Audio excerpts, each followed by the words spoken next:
Alright, I understand all the discussion surrounding the Wolves is their defense, but their offense has been just as ridiculous, and that's easy to overlook when they're putting the defending champs in straitjackets. The Nugs just don't have a first line, and when that gets broken, it's over because Nicholas stuck in mud on that second line. He's just not a rim protector, and this was a theme of the entire Lakers series, so as long as the Wolves continue to touch paint, they're either going to get finishes at the rim or spray outs to put the Nugs in a scramble every time. The most obvious player doing that is Ant, and the Nugs just don't have a player that can match up with him. KCP is too little, they need Aaron on Karl, but none of them can stay in front of his first step, and he showed that the entire first half just living off drives or runouts. But when they do show two off his screens or shade his ones, he's a capable playmaker, so that doesn't work. And besides that aspect of his game, it's really his mid-range that's taken him to another level.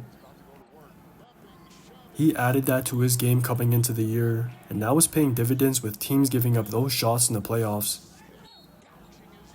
He's using the post more, being patient with his reads, and is basically doing the same thing he did against the Suns. But even Karl is playing out of his mind right now, and they did the same thing in Game 1 where they just found him mismatches to get him going.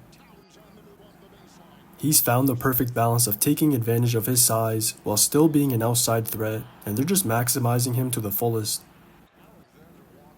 I still don't think he gets enough recognition, but it's not just their stars, and Nas and NAW are on the same time.